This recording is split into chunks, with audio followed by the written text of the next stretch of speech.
We are now live. This is the Slam Jam Wrestling Show. Slam Jam Championship Wrestling, I should say, which absolutely makes it sound like it's promotion, but it's a cooler sounding name. Dave, how are you? I'm okay, Dave. How are you? I'm okay, Dave. Look, we have it's a double D day. It's Double D day, isn't that the lovely, like, what every wrestling fan really wants to hear? It's a double D day in the wrestling world. Well, I don't know. It depends, because, well, yeah, like, D-Day has lots of meanings, I guess, and Double D-Day might have some other meanings beyond that. But well, that's what I'm thinking, yeah, because there's still some dodgy characters out there in the wrestling world, as we discovered in the last 7 days. Yeah, like, it's been wild, hasn't it? Like, I don't know, like, we haven't had a show in a little while, and in terms of what's happening in the wrestling world, quite possibly since we last had a show, certainly a few weeks ago, we've got a new AEW World Champion in Samoa Joe. AEW have had a pay-per-view. I think CM Punk was back when we last had a show, but The Rock is now back. There's the speculation of what the main event for Mania is going to be. We've just had Wrestle Kingdom, but I have not had a chance to see any of it yet. And there's been rumours and innuendos and speculations about, mostly Chris Jericho, but I think probably some other people as well. How about you, Dave? What's caught your attention? I mean, it's the same old, really. There's a lot that's caught my attention that I want to sort of look at the positive sort of things, but it's been heavily outweighed by the negative stuff. So obviously we had the reveal of the Devil. Oh yeah, Jesus. AEW pay-per-view as well, which finally came to fruition. After, like, however, I don't know how many months it has actually been. It might have been about 3 or 4, but it felt like about 8. Okay, so let's start on that for a second, because I think I feel sorry for AEW in one regard at least, because it would seem that the injury Adam Cole has was never a storyline, and if this was their plan, then it was like, well, hopefully he'll get better, and then it was just eventually obvious that, well, he's not getting better. We don't have anyone else for it to be, or for it to make sense to be. And I think it just dragged on for about another 2 or 3 months longer than it should have, just to give us the most obvious answer in the end anyway. Yeah. And I think it's not fairly obvious or anything like that, but I think it's reasonably clear that Joe becoming the champion wasn't necessarily the plan right from the beginning, but I think it's a plan that has sort of paid off to an extent. I quite like the fact that the title change happened and everything like that. It's one a little bit. I think MJF's been a bit overexposed recently, and just no fault of his own. It's just to do with the fact that the story has dragged on, as we said. Yeah. The injury and everything, and I imagine that the original plan was probably for Adam Cole to win the title, but the Did you watch seen this morning's Dynamite with the explanation and I saw some of it live last night, but yeah, and I did catch his promo, but I forget most of the details now. But I know that he's going to have Wardlow win the title for him and hand it over. And is that what? So you're basically doing exactly what Christian and Luchasaurus have done then? Well, yeah, exactly. You know, at the same time. You know, I guess if they hadn't literally just done it, you could say it's the Andre selling the belt to Ted DiBiase thing, or something like that. But it's been a weird turn of events. I think the Devil storyline actually started after All In. So I think they literally started it basically immediately after that. So it's been dragging on for a long, long time. Adam Cole probably was going to get the championship.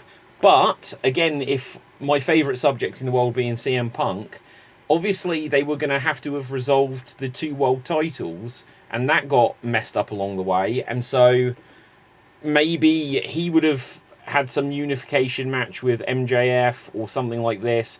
But Samoa Joe obviously was right there, like directly from All In onwards. They did the weird thing with Samoa Joe where he just gave up the Ring of Honor TV title. And then he's like, I'm going to go after the world title. And then he actually got it. Which I don't think at the time he gave it up anyone thought was actually going to happen. It just seemed like a dumb idea at the time. So It's been clumsy, and I completely agree. MJF has been so overexposed, and I agree it's not his fault, because he was in a excuse me, he was in a tag team, and then he had to defend the titles on his own, and then they just didn't know what to do with those belts clearly for a long time, and apart from having him defend them on pay-per-view when he's the world champion, I could defend them. Well, exactly, but then along the way, obviously, they don't have Punk anymore. Omega's just got injured. The Bucks are out, and Bryan Danielson has been out at various times, and then comes back and wrestles injured anyway. And so MJF has had to bear a heavy load for quite some time. And now apparently he's. Go ahead, Dave. I was going to say, I'm trying to think of like a time where anyone they've had to sort of like go for like a Plan B situation. So like. Clearly in this sort of situation in like previous times. I'm sure there has been, Plan B situations. I mean, I've seen like on live shows where a match has had to change because it's happened in the match, but it's one of those things where I wonder if this course of event, it's a weird little course of event. I was listening to a podcast today talking about it, and they did put for this suggestion of it's almost like a new episode. If you took AEW's situation with the Devil storyline and put it into Marvel's What If series, then it'd be like, what if Adam Cole didn't jump off that entrance ramp? Yeah. And also, what if CM Punk didn't attack Jack Perry backstage? What's the chances of one company within like about 18 months having two main eventers break their foot just by jumping near the ring? And actually, who was that guy who had the ladder match? Like Dante Martin or something broke his leg outside the ring. They've had a few foot injuries. Yeah, let's not talk about Kota Ibushi. That's not. What happened? When? Well, you're not seeing this. He's injured as well now. He had a match against Naomichi Marufuji in Pro Wrestling Noah the other night. Oh no, I didn't know this. For some reason was their main event on this show. Yeah. And he at some point early on in the match broke one of his ankles. He then decided, in his infinite wisdom, to do a moonsault, land on his feet, and he broke the other ankle. Oh my god! 35-minute match with Marufuji, and after it finished, he had to go to the hospital. Oh my god! Is it horrible to say? Oh, I just looked at it. I shouldn't have looked at it. I haven't seen the footage of it. Oh, okay. Oh, it was horrible. Yeah, it's what a mistake. Yeah. Wow. But yeah, it seems like AEW talent just seems to have this penchant for just getting injured, and it's very. They wrestle quite a risky style, and it's popular nowadays to criticize AEW, and I'm not going to lie, I'm guilty of it. It's fun. It is fun. But I like AEW. I watch most of their shows and stuff, but there is some. I still choose to watch them over WWE most of the time. So. Do you know, it's been interesting recently. Like, I have found that I've watched, like, throughout the pandemic, well, obviously that was the Thunderdome era, but, like, sort of since then, like, WWE, I could have watched so much of it and I didn't. And then in the last year, it's been a lot more interesting. When, timing-wise... In every aspect, it's not just in storylines. Yeah, well, absolutely. But then at the same time, AEW have had misfortune or dropped the ball in certain ways. So it's been a perfect storm for WWE and an unfortunate series of events to some degree for AEW. Just because to have so many guys on the shelf and stuff. And what I was going to say was that because they don't have as many shows and as many matches, and then they will have wrestlers who wrestle indie shows and that, there might be injuries that we don't hear about, or they don't fess up to if they happen elsewhere. And so, they wrestle a more risky style and stuff. It was like interesting earlier today, they showed Jade Cargill, who obviously was this big deal in AEW, is training at the Dungeon. And I was like, well, okay, so it'll be interesting to see if she's a whole new person. And then there was something that came out actually that showed that Ricky Starks was training there as well. Now, obviously, the Dungeon, because of... it was Natty Neihart that shared these, Natalia. And obviously she's in WWE, but obviously Dungeon Wrestling. Did you know that Bret Hart and his sons have got a wrestling promotion. No. Yeah, they legitimately have it, and it's called Dungeon Wrestling.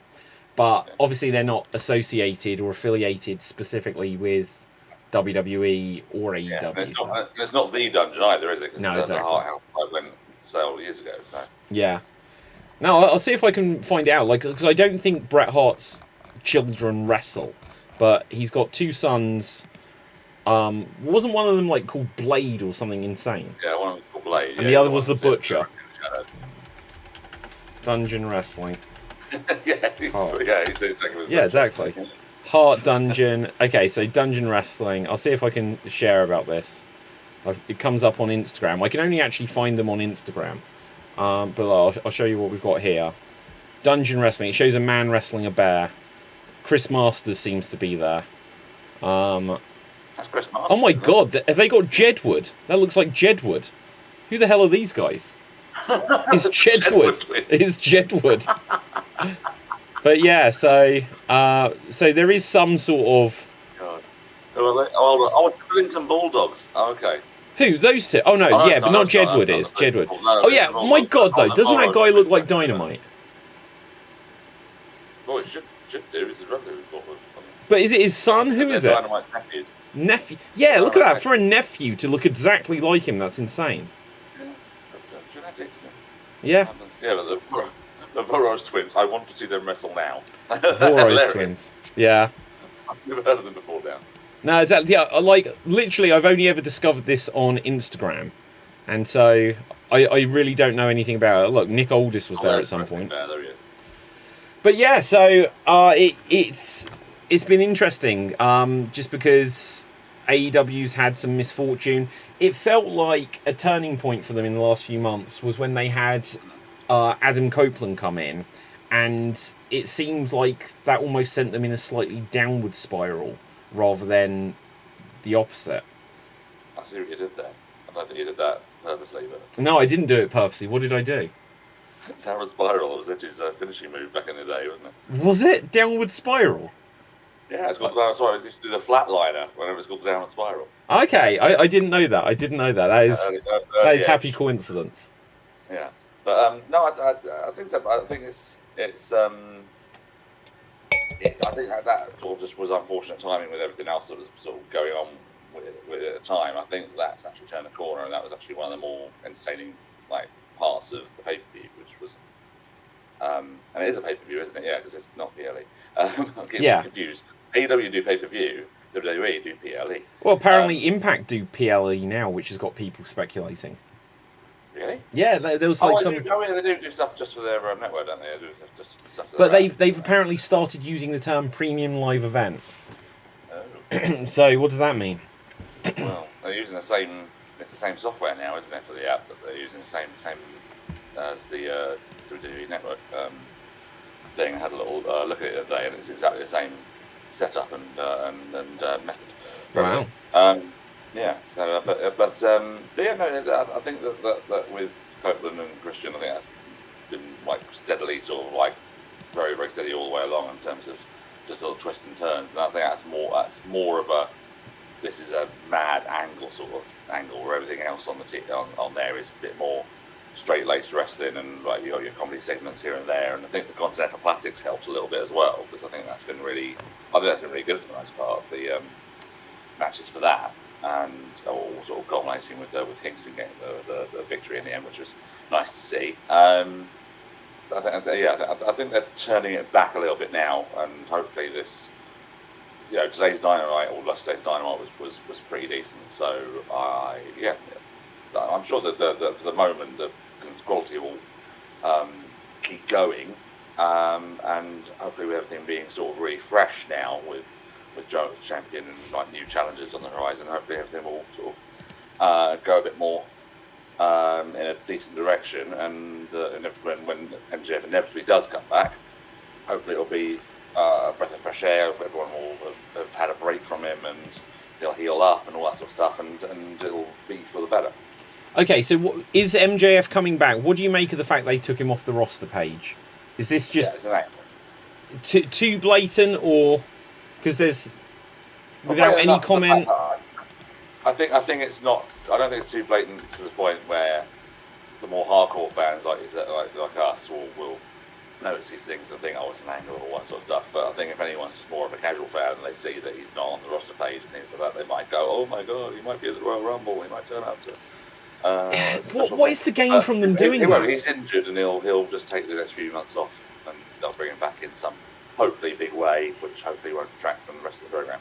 Yeah, but like I'm trying to fathom what the gain is for them for AEW to make people think that MJF might turn up in the Royal Rumble. Is it that they just want the sense that people are disappointed watching WWE and then it feels like a win when they get him back themselves? Yeah, I think it'll be like the initial. It's the winning pop when he does come back.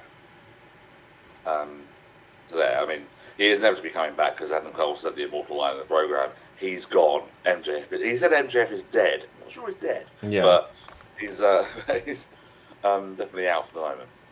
But I think they just do that in order to try and create some sort of, like a gossip around the area and try and get people talking, get people noticing, and hopefully by the time when people are like not necessarily noticing he's gone, suddenly when his music hits and he comes back, it's gonna be yay.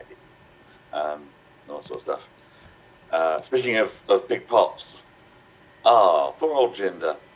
I can't believe what disrespectful lack of pop for him as a former WWE champion returning to Raw.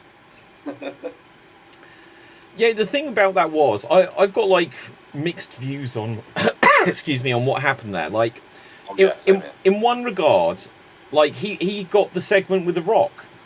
You know, that's a big deal. But does that rub actually mean anything? Because last time it was Austin Theory, and what did him sharing the ring with The Rock actually do for him? Anything at all? You know, so Jinder came out there. He got to fight with The Rock a little bit. He got to lay it in a little bit. That footage will exist forever at least. I didn't think I thought Jinder's promo was well scripted. I didn't think his delivery quite nailed it. And the thing that did it for me was when The Rock was doing that sort of circling, Jinder kept putting his back like he was walking away.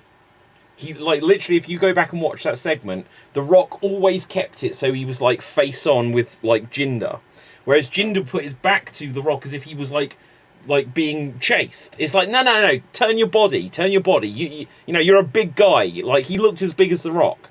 You know, it's like, you know, you can make this face to face mean something if you make it mean something, and I don't think he quite did. No, my major problem was it was 20 minutes of first couple of minutes with Jinder talking. I skipped through that. So this is the thing. The morning after it happened, I managed to happened to skip to like the middle portion of the program, and then it suddenly was like, oh, ladies and gentlemen, now it's time for the former WWE champion. I was like, oh, it's the bit I wanted to hear, and I hadn't been spoiled on it, so I was like, okay, let's see who it is.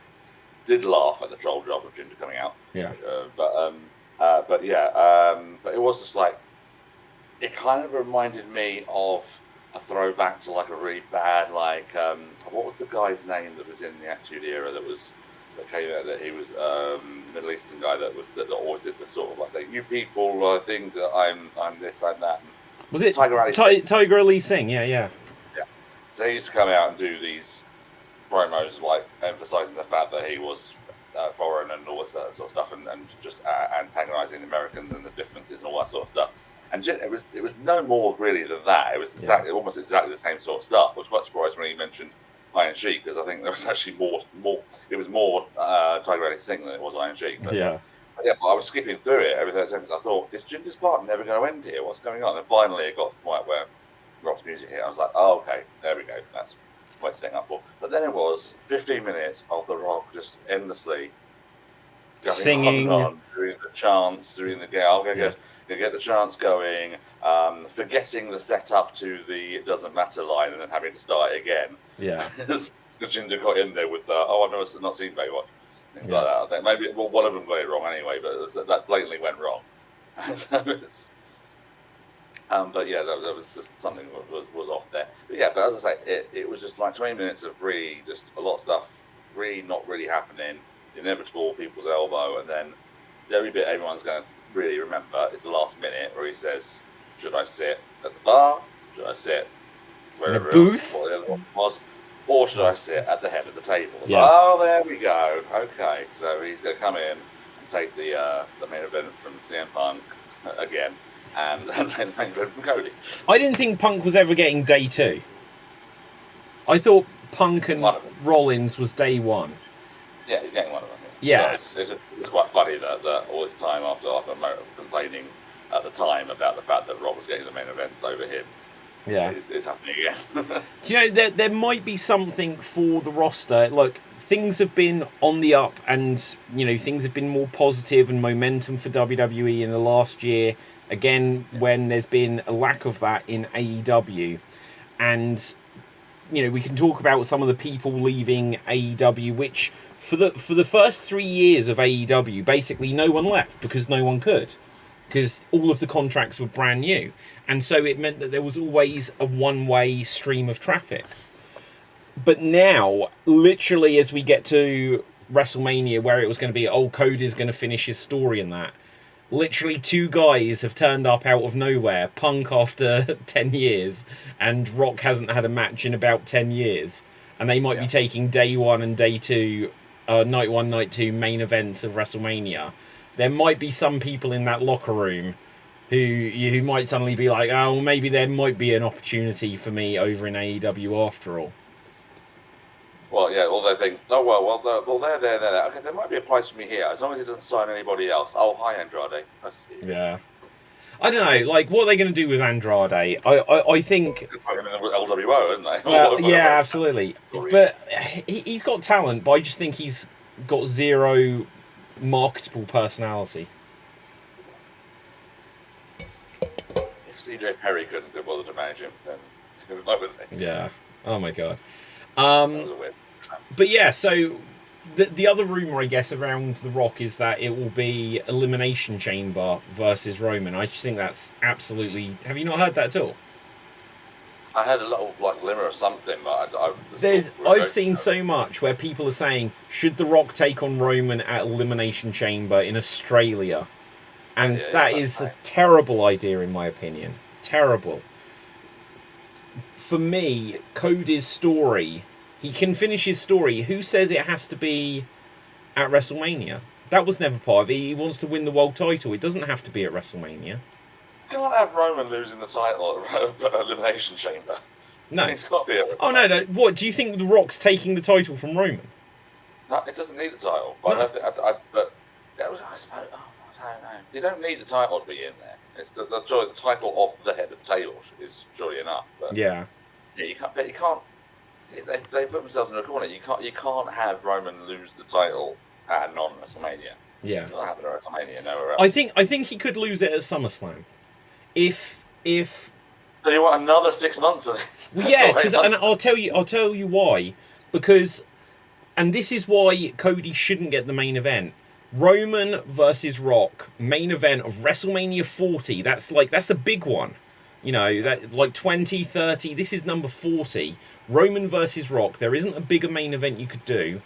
Roman wins because The Rock, unless The Rock's going to come back and wrestle for another month and then put Cody over, who cares about Rock versus Cody, honestly, right? So The Rock does the passing of the torch again to Roman, gets the huge payday, etc., etc.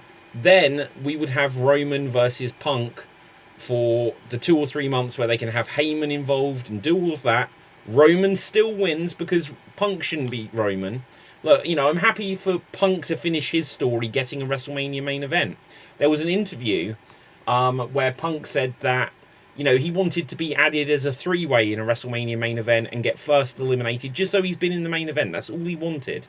He doesn't have to win the main event. So Punk can go against Rollins and probably lose. You know, he's come in, they gave him his main event, he's put over Seth, and then he can go against Roman, put Roman over, and then Roman can lose to Cody, and then Punk can catch back up with Cody later or something, and then everything can resolve itself. And for me, that could happen, like, when is it that, how long does Roman have to keep this title to overtake Hogan? SummerSlam might have been the point to do it. So, you know, because like he's not going to keep it for another 4.5 years to beat Bruno Sammartino. So he's got 3 now, hasn't he? He's Hogan, Backlund, and Sammartino. Yeah.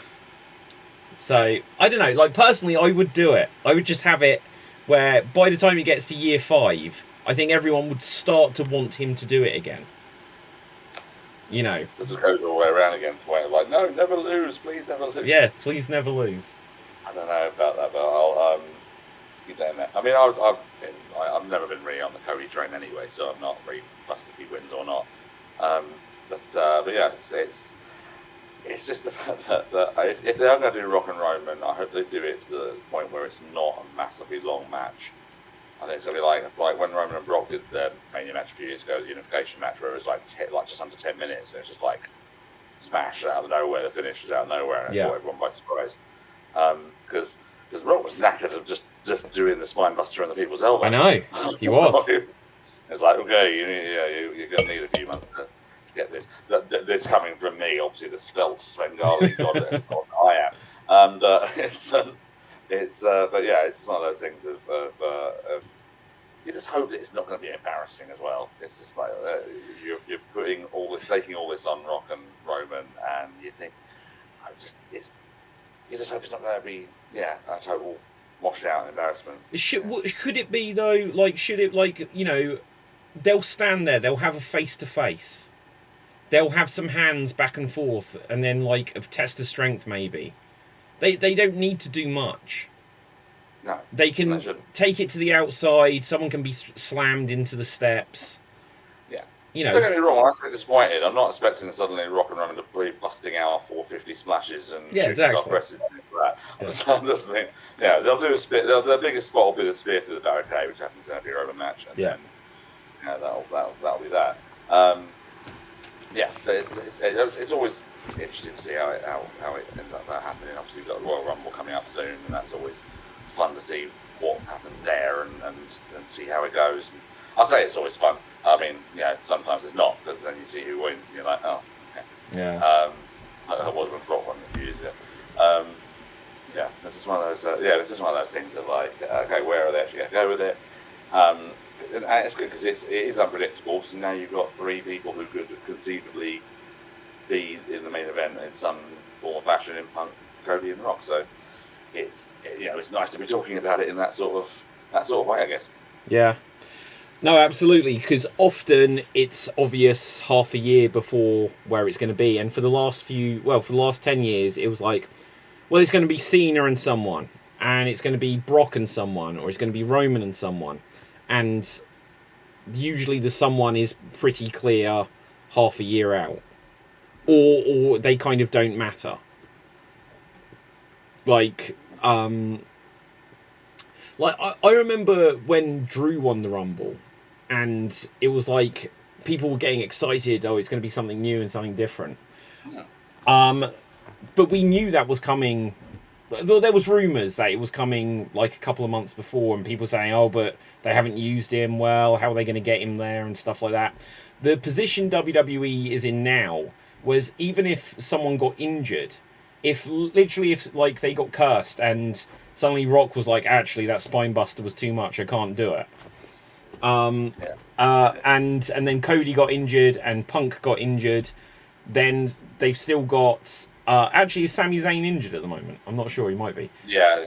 Okay, but they've still got Uso. They could rehabilitate Drew McIntyre, although I saw that apparently he's lost 12 championship matches in a row now, which is ridiculous. And they're going to go on to... Because the way it ended, it'll be Drew versus Damian Priest, I guess. We'll probably get a Rumble. Well, what's happening with Damian Priest? When is he cashing that in? He's got that briefcase. Yeah. Yeah, any moment. Yeah. Well... It'll probably be the end of Rollins and Punk. They'll probably cash in a Mania at the end of that match. Yeah. I think he has to win. And I think he's good enough, but the weird thing is, as big as the Judgment Day are as part of Raw, I sort of feel like when we speak about, well, obviously there's Roman and Seth are the champions, and we speak about Punk and Uso and Cody and Kevin Owens and all that, Damian Priest doesn't seem quite at their level. And yet he is the de facto next champion for whenever he cashes it in. So...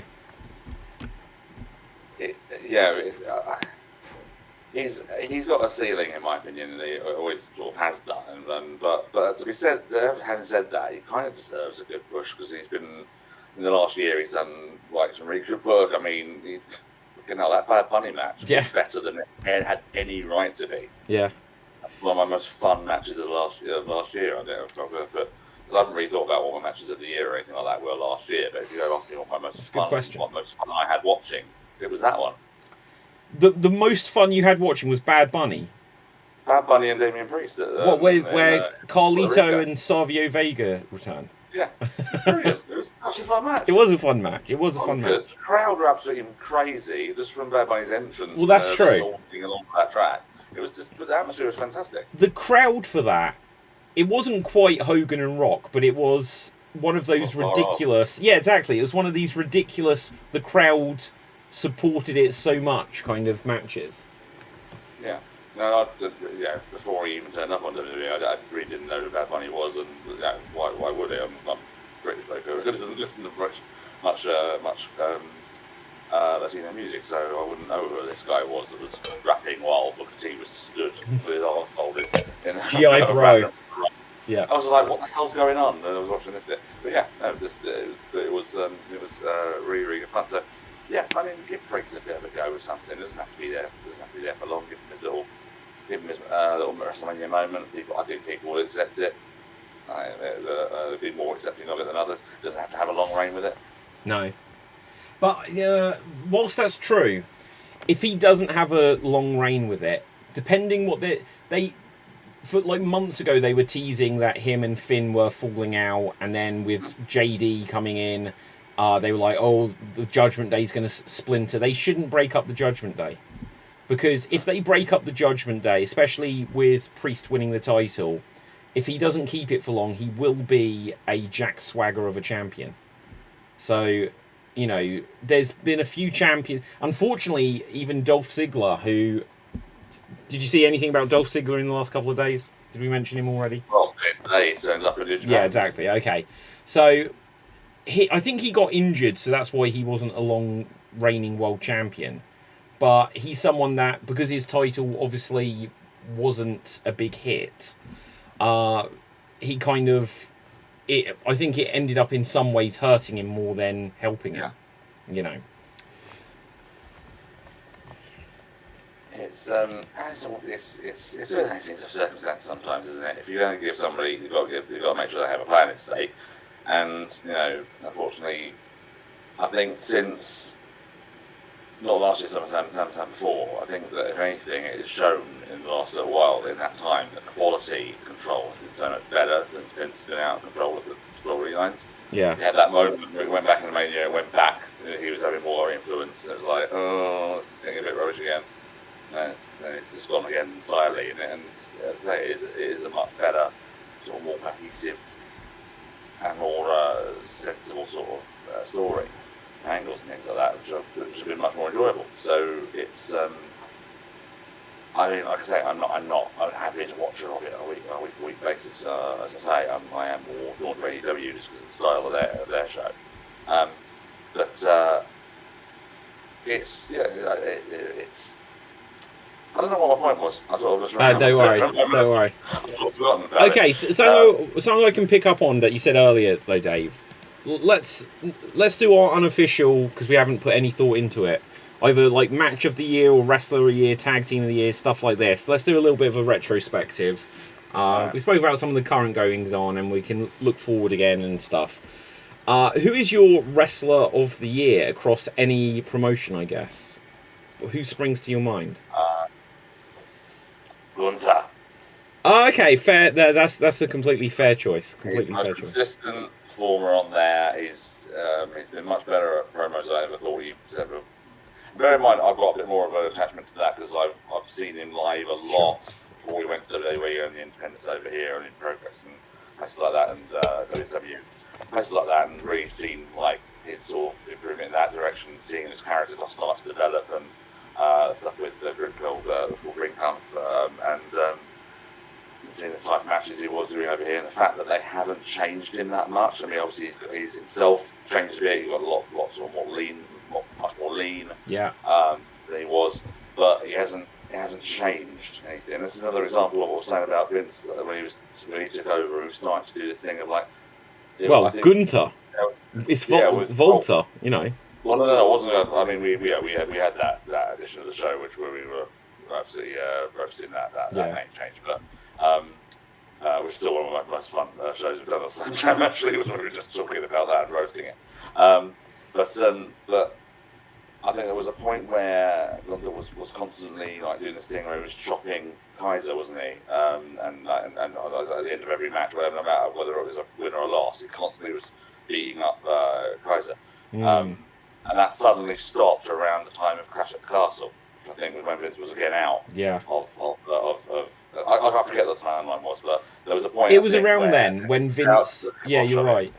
And then it all changed up, and then it was like, no, we'll bring Gucci in, we'll reunite Imperium, and have that as a full stable, which is going to bring in move as well, and just as I say, just from the Rumble, because he had that amazing run of the Rumble as well. He was there for the longest time in the traditional Rumble match, wasn't he? He was there from the beginning, and he was the evil heel that was there from the beginning until the end, before being eliminated by the valiant number 30 entrance.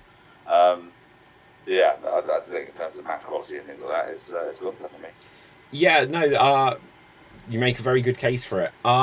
Just on that quickly, who's going to go against at WrestleMania? Because people have said Brock, but how can they do that and not put the title on the line? Yeah, it's one of those things that I don't know if Brock would even want the title, but it just, again, does he lose it beforehand or not? Does Brock cost him the title? I don't want him to lose it. You know, I'm loving these long reigns. Yeah, well, they never knows. They might have him beat Brock. Who knows? They should. They should do. I think they might do. There was that one moment in the Rumble where they had like the little standoff. Yeah. In there, and the crowd went a bit nuts, didn't they? They didn't do anything. And it's like, oh, what's this point? Yeah. But yeah, no. I think Mania against Brock is most likely the most likely to happen. I think. Yeah. Well, in terms of my wrestler of the year, there's probably someone else I should think of. I'm giving it to Christian. Like, absolutely. I have not enjoyed a character. Like, for me, again, whatever criticisms I've had against AEW and that, I've enjoyed literally everything Christian has done in the whole patriarchy storyline and everything. Like, okay, so, what was it? World's End the other day. I like that Christian still left with a championship. I don't like what they did to Edge in that he won a title for it just to be meaningless. That was his first championship win and stuff like this. I didn't like that because I think they've dropped the ball quite a lot on Edge is the problem. But one silver lining to it is Christian seems like the guy more than Edge now, in my opinion. And that's never happened before in their careers, where Christian seems like he's the hot commodity and Edge seems a little bit like he's more in the background of it. But like the promos, he had that main event match, obviously, was that All Out? It was Christian in the main event, which was... Derby. Yeah, which clearly wasn't going to be a main event. But they did crazy stuff, and Christian like putting him through, or like was it a power bomb on the steel steps or something like this? No, it was a slam. It was off the apron onto the steps. Yeah, just something absolutely like insane stuff. So Darby taking that on the angle like a madman he is. Yeah. That's a very fair. If you would ask me like villain of the year or something like that, I would definitely have chosen Christian. Yeah, just like the character, like the pacing, the promos, like everything about it. It's just as soon as he's coming on, I'm like, oh, okay, I've got to pay attention now to what's going to happen. You know, sort of thing like that. A lot of people have that as well. When his music hits, everyone is like, oh, here we go, what's he going to say now? Well, yeah, and like The Rock turning up the other day is like, it was kind of like cheesy and it was the usual shtick, but you see it so infrequently. So even though I was just like, oh, so what's The Rock going to do? Oh, the Baywatch joke. And like you said, there was like perhaps the botch on it or whatever. But I was like, hey, we got there in the end sort of thing, you know. whereas so often there's people where I don't know. It's like they're coming out, they're going to do something, and I'm kind of half my mind can be somewhere else. So if someone's getting my full attention nowadays, you know, then that's great for me. What about tag team of the year? I don't know. No one springs to mind really. Yeah. It's sort of you go with the consistency of FTR. Do you go with like more of a more exciting sort of tandem like Lucha Brothers, or do you go with sort of like a newer combination like Starks and Big Bill? Or it's difficult to really. What say. is this? You haven't mentioned a single WWE team. Is that intentional? Well, like I say, I watched that more consistently than I had to do. No, fair play again. It's another thing. I mean, if you go to WWE teams, I mean, I might say a bit biased here, but probably go with Imperium. I think as a team themselves I think they are better. I think if you and if you're going to go for the entire year as well, you have to sort of go with with because they've been like a tandem throughout. But then again, they've not really been given a big sort of like a push. I thought they might do something with Owens and Zayn when they were the champions and things like that. But I think there was only like a couple of weeks sort of like bits and pieces here and there, and it all seemed to be going around Sami Zayn calling Jim and eventually a ballie. And that was about it. Yeah. I mean, Zayn Owens, there's a case for them, there's a case for the Usos still. You know, yeah, absolutely. It's only on there. I mean, if it hadn't been for the injury, sort of like being paid to Mark Davis, I would probably have gone with Aussie Open as well. And again, that's another thing of having seen them develop over the Indies over here live for a long time before they're getting up their big moment in the. Yeah. Well, House of Black, that could be easily. I've seen him as well. I don't know if you can put on any of the 2-3 combinations. They're always interesting to watch. I don't know. It's a okay, no, it's been a really interesting year just because, as short-lived as it was in the end, I was so into everything with Adam Cole and MJF when it was first a thing, and they were really cooking with it. I was like, oh my god, they're like double clothesline. I was like, it's so bad, but it's so like winked to the audience. It was great. I was loving that as a team, and like the storyline between the formation of that team. But obviously, that storyline got cut massively short. In a similar sense, the Usos we had a tag team main event of night 1 of WrestleMania, and obviously Kevin Owens and Sami have got history, and so they felt legitimate as a tag team. But for me, them as a team was realistically just Sami getting his WrestleMania main event. That was not about KO there.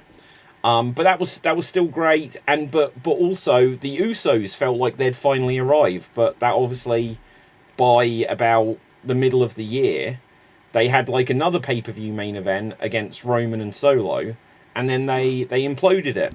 So then I guess the other team in WWE has been the Judgment Day, but because of the faction nature of it, it doesn't feel quite like a team. So it's a difficult one, you know. What happened to DIY? Are they actually around anymore? I think they were on TV a couple of weeks ago, right? Yeah, they were. I did see that there was something with them a couple of weeks ago, but I think they. It's just I don't know. There's too many wrestlers on each company's roster. Yeah. You can make an entire roster out of like people that aren't people who are used sparingly at these points. And we always have to go at like Tony Khan, like bringing in like the latest indie like stalwart or name and things like that in there today. Like for instance, this week Deanna Barrasso, she'll be like a name coming in. She's been signed and things like that. But the likelihood is in a few months she'll be forgotten about. Well, also she debuted at the end of the debut of. Whatever, Maria. Yeah, what's her face? Yeah, exactly. But we also look. But you have to look at WWE sometimes. They've got like more programming in each week. They still can't fit everyone on there or anything to the point where I don't know. I was like, oh, this is a big thing, tag team reuniting in DIY, and then I was like, looking at updates and things like that, and I was like, are they still around? What's happened to them? What's happened to them? What's happened to Dexter Lumis? What's happened to a load of the, well, especially any of the NXT guys, because like some of them that were fired, because Dexter was fired at one point and came back, and he hasn't done anything particularly meaningful since. Gargano, was he fired or did his contract end? But either way, he came. Yeah, okay, so he wasn't fired, but he came back, and I don't think he's had anything meaningful. It feels like he's a bunch of those guys that were the NXT guys feel like they are still riding the laurels of the goodwill they had in NXT, but haven't really broke out. But at the same time, WWE, and my theory on this has been that because Roman beats everyone still holds a candle for everyone he beats to somehow make it. And along the way, he's making all of these babyface main eventers so like the roster seems so stacked of main event potential people. The NXT guys who were coming up aren't finding a slot, because who would have thought that one of the Usos would suddenly be a pay-per-view main eventer as a single, and stuff like this. And Sammy, he should have never. His window of opportunity coming in from NXT and trying to become someone, he was steadily a mid-carder, and somehow he found himself as a main eventer, and that definitely took a spot from someone that would have come up from NXT. And the other thing, and this is a good thing, I suppose. Well, no, it definitely is a good thing, because of like things like wellness policies and all that. Things have changed. This is why we do have Billy Gunn still wrestling at 60, and like Sting's about to retire, and The Rock can come back, and things like this. WWE for like the last 10 years, it's been said, oh, The Undertaker's part-time, Brock is part-time. But now there's a bunch of people that can come in part-time. Like Punk coming in takes a spot from someone, which then, if Cody ends up in the mid-card, then there isn't a spot for DIY in the mid-card. No. So, I don't know what the solution to that is, Dave. Just like... Well, luckily we don't have to make that decision, so we're okay. But there's also more promotions than there's been in years. Because, I don't really follow GCW, but I know that's become a bigger thing in the last couple of years, and NWA is up and down with any relevance it may or may not ever have. Well, did we have a show on that when that pay-per-view went out, and with the thing with Billy Corgan? Yeah, the cocaine one. I don't think we did. We talked about that. I don't know. That was like, I couldn't believe that. It was mind-boggling. Why they decided to do that? Yeah. What's that TV deal? Yeah. But like, and it went to WWE, didn't it? Sorry? I think the company that ended up giving it to WWE. For NXT, I think. NXT, sorry, yeah. Yeah. So, whatever channel it was, the CW or something, was where NXT's going to go.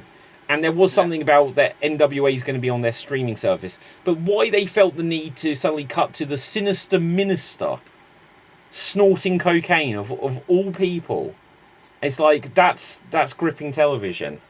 And Billy Corgan smashed too many pumpkins in his time, that's what's happened. Yeah, like, and MLW is still a thing. I thought here's the interesting thing. AEW came along and it instantly knocked Impact down. But like, MLW were probably thinking, oh, we can try to get some of that Impact spot. Yeah, and then AEW sort of smushed everything down. But then, what's going on with... I'd say Impact has sort of retained that place, though. That's been probably the most consistent company this year in terms of some stuff. I don't watch it religiously, but when I have watched it, I've enjoyed what I've seen. And well, this is the really weird thing. Now they're going back to being TNA? Yeah. That's the weird thing. The announcement that they were going back to being TNA, it felt like it almost completely revived them in the fans' hearts that were perhaps at that same time Perfect Storm again, slightly disillusioned with AEW. That was when they were saying, is CM Punk going to Impact? And everyone was like, no, of course not. But like everyone for a moment believed that TNA could suddenly be the challenger again. It was almost like, you say, oh, it's not going back. Of course it's not going back to Impact. That'd be ridiculous. Oh, TNA's going back. Oh, could he go back to TNA? Yeah. Suddenly in the minds of fans, it's like, that's more credible. Yeah, absolutely. Should we do another best of... what would you like to... I was going to say, what's been your best... I don't know, what's been your... let me think. What's been your funniest moment in terms of something that's gone wrong, or something you laughed at you shouldn't have done, or a legitimate comedy moment that didn't make you howl out laughing? Gosh, I'm gonna have to think on that. Like, there was something that was... Yeah, go for it. I'll tell you what mine is. It's Shane McMahon's return at WrestleMania. Yes, that was this year. Yeah. That was incredible. Yeah. Just everything that could have gone wrong went wrong. Yeah. Just like that. A cameraman telling Snoop Dogg, punch Miz. Yeah. One of my favourite things about that is the Miz was suddenly, he was in the ring about having a match with Shane McMahon for 30 seconds, and before he knows it, he's suddenly, after a single punch, getting pinned by a non-wrestler, and he's just got to be like a year ago I'd won, or just over, like 18 months ago, I'd won my second world title, and now I'm in losing a second match in 2 nights. Here's the referee just counting 3, and the rounds are going, here's your winner, Snoop Dogg. It's Yeah. like, he wasn't in the match. Yeah. No, that was brilliant. Did you... I think I shared it earlier. Did you see that table spot that I shared on our group chat? Yeah. Have you ever seen something where someone just gets the middle of a table breaks? And... I've seen that before. Those Japanese tables, though, those tables they use in New Japan, those spots are, like, they do look quite lethal. I'm pretty sure someone's, like, come across with those before, they've had, like, a couple they didn't need to or something like that. But I've never seen anyone just go through the frame and sit there like that. And Alex Coughlin, to bless him, he sold it perfectly. He was like, I am unconscious, I'm staying here. Yeah. It was brilliant. Do you know what? Imagine if he couldn't quite go through, but he was now having to just hold himself there. Yeah. Yeah, very, very funny. And what's funny is the Nick Togo bump from, was it last year, or the year before, Evil versus Nada, where Evil bumps into him, and Nick Togo just does this thing where he goes off the apron, jumps as high as he possibly can do, and drops down. I think I did a video, I sent it to Matthew Boschmania, if you use it, you can use it, because New Japan don't like him using their footage, but it was Nick Togo going up, and then I would cut to Hans Gruber falling from the building, and then finally smashed. Yeah. Wow. Gosh, I can't think what... I know for a fact there's been a bunch of botch stuff. I know that there's, the internet loves to point out any AEW botches. There was actually one on Dynamite last night. Who was it that was wrestling? Daniel Garcia against, was it Eddie Kingston? Oh, where you went to do the sharpshooter on the table, and they just both toppled over. I mean, that was good. There's definitely better ones, but... You know what, I kind of bought it though, because I was like, you know what, he's twisting his leg off the table like that. I would have bought that as a Dutch move anyway. Yeah. It looked like a really good. But yeah, no, I'll watch things like that. There's some hilarious ones in the last little while.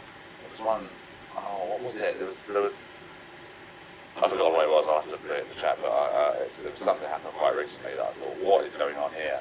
Yeah, but it happens all the time, isn't there? But that's not the funniest moment, though. It's got to be a shame. No disrespect to the fact that he tore his quads like his dad, but...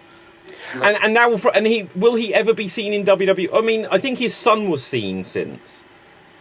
Really? Yeah, like Declan, whatever his name is, McMahon, I guess. Right?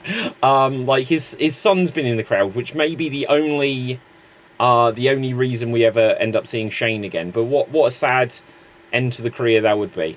Now, interestingly, Pro Wrestling Chronicle have got their awards that they've actually been announcing since we've gone live on this.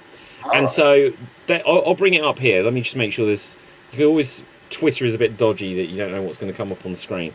But here we can see Tag Team of the Year. They've given it to Owens and Sammy. Okay. Becky Lynch, Female Performer of the Year. Really? Yeah. I mean, well, Well, I mean, look at that. I mean, you've got to ask yourself the question at the moment, whenever you see anyone as performer of the year and things like that. Are they as good a sports entertainer as Road Dogg? That's what you got to ask. Well, yeah. Who was that he said about that he's a better sports entertainer than MJF? Yeah. Yeah. That's today's one. I'm just like, what are you talking about, mate? Seriously. Yeah. I don't know. I don't know. What did Becky? What was her most? She had a match with Trish earlier in the year. I'll be honest. Well, she went back to NXT, didn't she? Had a little run with NXT. Oh yeah, that's true. That's true.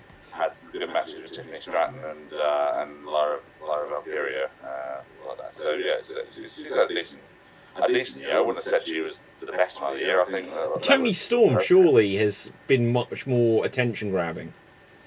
Yeah, I mean, in terms of like an improvement of a character, I'd imagine so. Yeah, and into that, but I thought Rhea Ripley, I think I would have hands down for her this year. Yeah. Oh, but again, the interesting thing with Rhea is that so much of it has been Judgment Day business rather than just her own stuff. But yeah, I agree. Did you have the match against Charlotte, Regan, and the Rumble win and all that sort of stuff? Yeah. That's of her own accord. Oh, Judgment Day, Faction of the Year. Faction year. I think it has to be. Like, at the very beginning of the year, everything with the Bloodline and Sammy was such a great storyline, but the Bloodline, it's not their fault. Okay, so here's a question, Dave. Why has Roman not been on television hardly at all? Because it's really pushed it to the absolute limit. What injury or what reason has he got to only wrestle 4 times a year now? I mean, I don't know. I feel like it's something that no one's really even spoke about. Yeah, but it's been. I mean, I remember when I started watching it, they always put over on the commentary that the champions always had to defend their titles every 30 days. Yeah.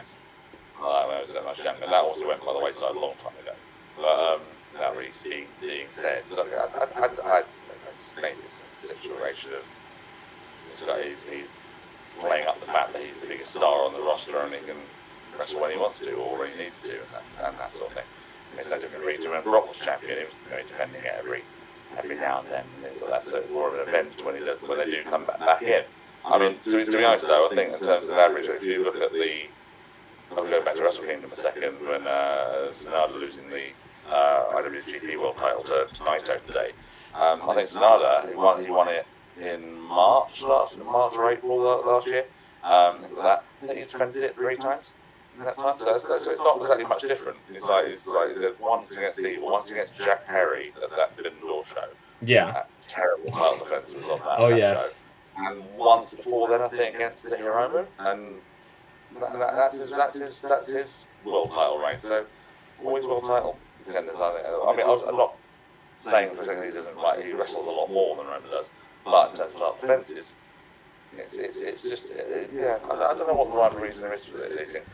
It's also a bit more money now because you've got in AEW particularly, you've got yet another championship added with this Continental Classic, which ended up with the Continental Crown. Yeah. Which is another title. And again, this is just to quote the podcast I was listening to today, where they're saying you've got Continental Classic, you've got the International Championship, you've got the World Championship. All of those titles, all those words mean the same thing. Yeah. Continental, World, and International, whatever it was. Yeah, no, you're completely right. The lines, what the divisions actually are and what they are actually the champion of. I remember like when TNA was first a thing, and I'd read like a Q&A thing that would be on the like NWA TNA website. It was Ask the Professor with Mike Tenay, and for the first 3 or 4 years, he'd be like, "No, we're going to focus on our world champion, on our X Division champion, and our tag team champions, and that's it, because they each mean more." And before we knew it, we'd got the global champion, who was then the TV champion, and I think there was at least one other name for it. There was a Legends champion. That was it. They were all the same belt, right? And then they introduced. Wasn't the global champ? Wasn't there another global championship that was matches that was on the British round system? What with rounds championship? with TNA? Yeah, there was people like that. Yeah, I'm sure there was. Gosh, I don't remember. I know They that like helped him out. It wasn't a long it didn't last very long. yeah, But okay. I think it might have been during the point when Global Force were involved. That makes sense because they would have brought in that name, and apparently Global Force had a show a week ago, or having a show in a week's time. That's still a thing somewhere in the world, and Scott Steiner's on it or something. But Of course he is. yeah, It's a shock that Jarrett's not on it. who? It's a shock that Jarrett's not on it. Well, yeah, that's yeah. He must be involved somewhere in the background because it's his brand. Okay, so I won't tell you what Pro Wrestling Chronicle have said, but what would you say is your show or brand of the year? Show or brand of the year? Yeah, so like, you know, is it SmackDown, Raw, Dynamite? It's got to be Rampage, obviously, or Collision, or you know, I guess Impact. For me, it's Dynamite. Dynamite. For me, it's Dynamite. Okay. I don't know what I the one thing I know is it's not Rampage. Like when Collision first started, I was quite excited by it, but as soon as Punk went, it just became Rampage Part 2. Isn't that the weird thing that's going on with this deal that the WWE might be nicking the time slot now? Because the channel are saying, well, Collision was meant to be the CM Punk thing, and you haven't got CM Punk anymore. Oh, this group have got CM Punk now. Yeah.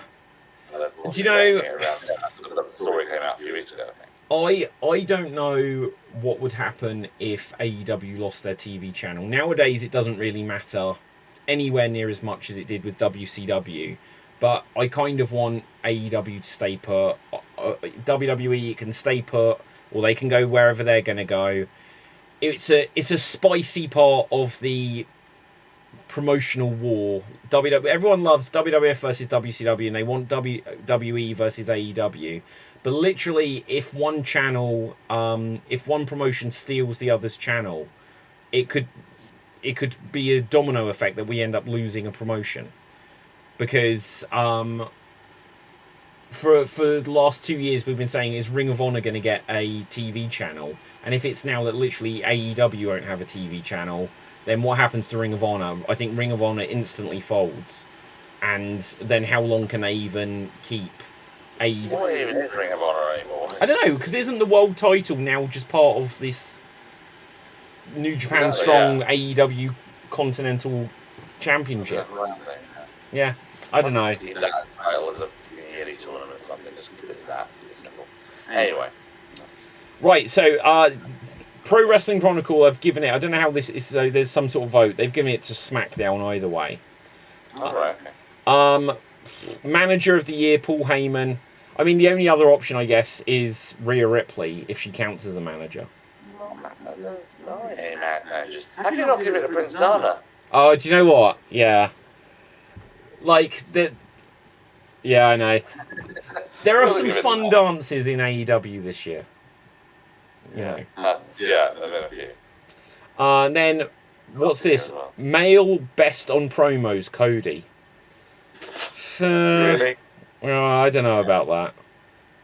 Okay. It feels like Cody's attended a bunch of acting classes on the recommendation of Stephen Amell or whatever. But he cries in every promo. Like his Yeet promo when there was the press conference, him and Uso, where they were just drunk. That was great. That's not quite an in-ring promo, but that was entertaining. What would you say is promotion of the year? Promotion of the year? What do I think? What do I think is promotion of the year? Absolutely. I know. What would you choose, Dave? I don't know. I mean, I suppose it's going to be AEW because it's the only show that I went to this year. It's the only one that made me get a ticket for. Yeah. Well. Okay, so for me, I would say it was WWE this year. Last year I would have said AEW. Well, actually, I don't know. Like 2 years ago, I would have said AEW, hands down. This year, I would say I've enjoyed. My highlights of the year have been things that WWE have done ultimately. Consistently, like week after week, good matches, just enjoying matches probably at AEW because they wrestle a different style. But here's the interesting thing from the result here. Apparently 95% of the vote said WWE. That's extraordinary. Like, I mean, I don't know enough about who their voting is or how they do it. But how can they get 95% of the vote? That's crazy. And then, what's this? Entrance of the Year, Bad Bunny. Oh, we talked about that, yeah. Yeah, I can't think of... Well, the reaction was what made it. I can't even think what were the special entrances at Mania. I can't remember any, to be honest. Debut, Return of the Year, CM Punk. Probably. There might be another one that I'm forgetting, but probably that. Like, The Rock's, when he came back a few weeks before that, was a big deal. That was all like a one-off little thing, wasn't it? It wasn't part of the story. It was more like... Edge's in AEW was underwhelming. It's always cool nowadays when you see someone, or hear, I guess, someone jump company and they've got the same music they had somewhere else.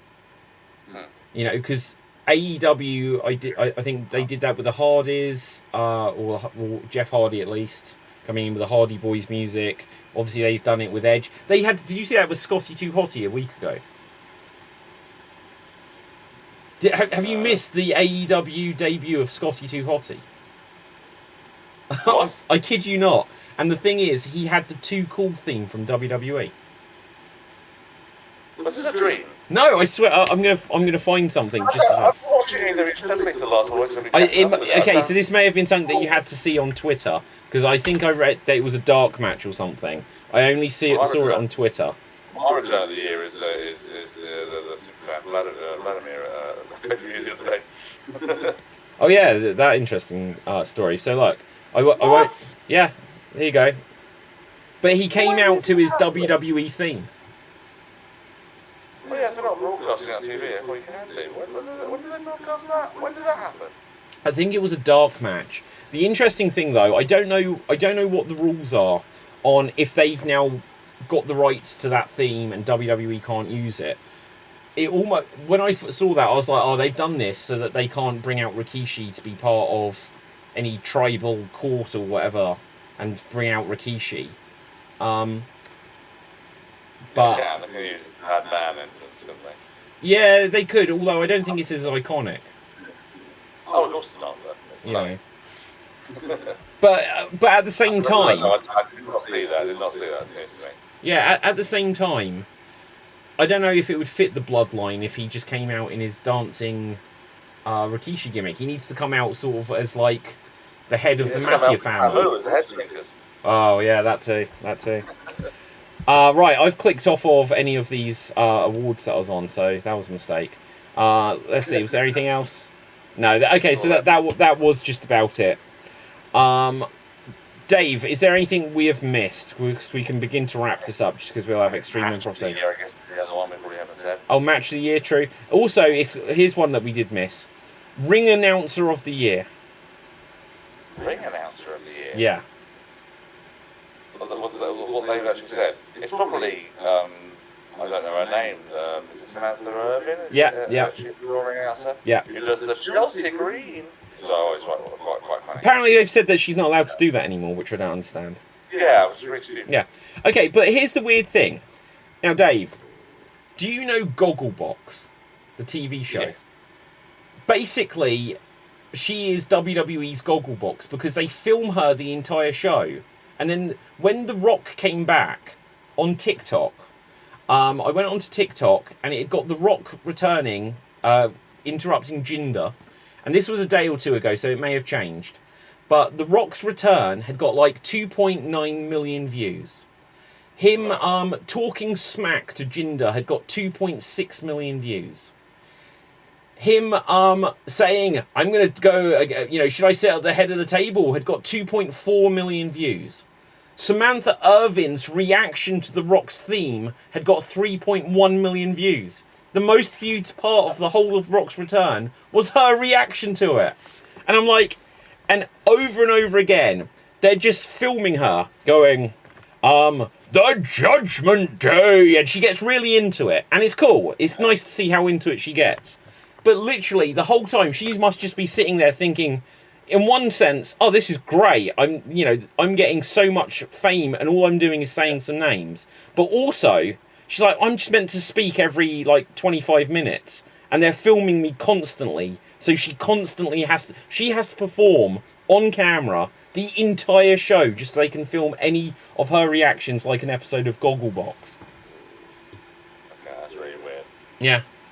That's just like this. I was saying about creeps and stuff earlier. We're talking about briefly touched on it with Jericho and things like that. It's just there's a breeding ground for creeps and things like that. And it's just like imagine these people just are probably creating it. There are probably people emailing WWE saying, "Could you make this a live feed, please? I just want to watch her react to things. Who's live feed, please?" Yeah. There's tons of them out there doing that. WWE though. I'd be happy that if they are going to bring. They are going to not do anything about Jericho and AEW, at least when they have him back on TV, this tag team with Sammy Guevara. Just call it less sex pests rather than less sex pests. There you go. Well, look, Sammy's got... what am I saying, Sam? Yeah, because I was saying Sami Zayn earlier. But Sammy Guevara obviously had that whole thing with Sasha Banks a few years ago. Not to bring up... look, people can move on. The weird thing is... Jericho apparently hasn't. The weird thing with the Jericho thing is there was some sort of thing said, and then I'm not quite sure what the accusation is the truth of it. Not that I've been following it precisely, but I know when he came out... Sorry? Probably best we don't discuss it live. Well, exactly. Yeah. No, I do agree.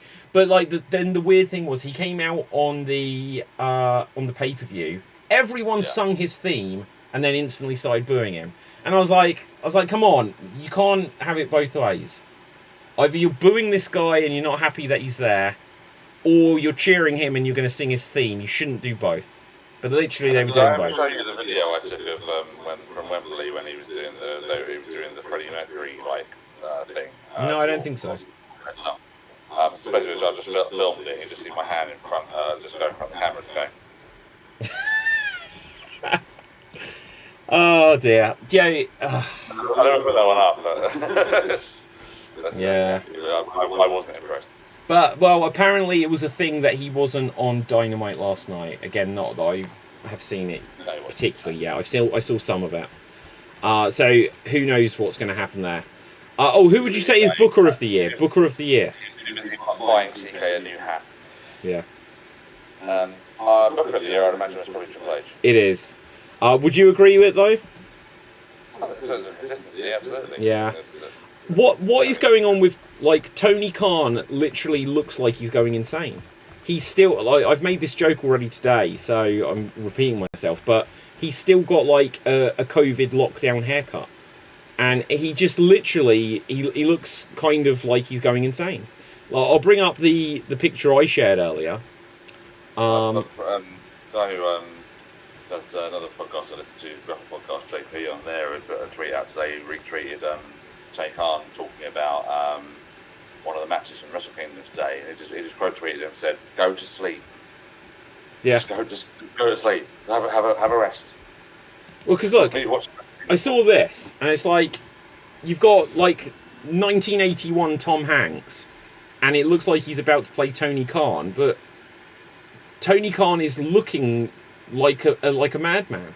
The one next to Tom Hanks in that one, it does look like Tony is about to eat a child. Yeah, it's weird. And when when AEW started, and obviously a year later there was a pandemic, and he's like, I'm going to keep everyone on payroll, and you see these if I bring it up now very quickly, if I Google, he's a good guy in that respect, and he's a good businessman in that respect, but he's got to delegate this stuff. He's got to stop being the guy that books everything. Yeah, but also when you see this guy, you're like, this is what wrestling needed. Someone who was passionate about it. He looks respectable, and somehow along the way, from Tony Khan to Napoleon Dynamite. Yeah, it's just crazy. It's a real shame. And the cracks were starting to show when he was ranting in support of CM Punk, and Punk looked embarrassed. That media scrum or whatever, where he's like, this guy's the biggest guy who's ever done anything for our business, and everyone's like, oh wow. And then there was that time where he just kind of looked spaced out and everything. But it's a real shame. It's a real shame. Anyway, let me just refresh something to make sure there's not any last minute breaking news, because there probably will be. I think there was meant to be some like big announcement today from Triple H, so this is literally going to happen in 10 minutes time probably. But no, I can't see that there is. So, any last things that you want to get off your chest, or that we haven't covered today, Dave? I think we've covered quite a lot, to be honest. I think that's about it. Obviously, there was some sad news during the wrestling week, things like that, in terms of some losses, unfortunately. So, just if anyone is out there that is affected by it, then just all best to the friends and family of Curtis Chapman, and sadly the British wrestler James Castle just posted an update on his health, and it's not good. So all the best to him and friends and family and everyone else. And sad stuff out there, which is really really not fair on with some situations out there, and it's just a bit of a damn squib. But apart from that, I think that it'll be interesting. It's always interesting this time of year for wrestling in terms of what's coming up and what's going to happen, and with Rumble and everything going on to Mania. So let's hope it's all plain sailing. Yeah, no, I agree on every front with what you just said there, but absolutely it is going to be an interesting time. The fact that we don't know who's going to main event WrestleMania makes the Royal Rumble more interesting. I think WWE is in the best position they've been in many years. I think AEW have hit some bad points, but again, like the Continental Classic, put a bit more focus, and again that sports-based presentation stuff. The rumours were that they were going to have Mercedes Moné last night, but obviously, if they had a big debut, they shouldn't do them all at once, which I agree with. And so, yeah, I think it's going to be an interesting time over the next few weeks. I enjoyed Raw this week, first one of the year. I enjoyed the AEW pay-per-view, from top to tail of it. I didn't think there was a bad match. Not that we've gone over terribly much of it. So yeah, with that, let's wrap things up there. Dave, where can the people find you? Okay, on X or Twitter, whatever it's called now, at the Greeno, just on social media, just find me if you want me, and I'll see you in a few minutes for Improv. Yeah, and my name is David Postanski. You can find me on Facebook, Instagram, and Twitter at David Postanski. Spelled Pustansky. Make sure you follow everything Slam Jam Wrestling Show related on Twitter, X, Instagram, and all that stuff. It's 2024, and I'm going to even see it. I'm going to try to make it so that Slam Jam has a live show. And I don't quite know when, I don't quite know where, I don't quite know what form it will take, but that's the aim. So until next time, stay safe, always stay extremed, and ciao for now. Keep slamming and jamming, and be a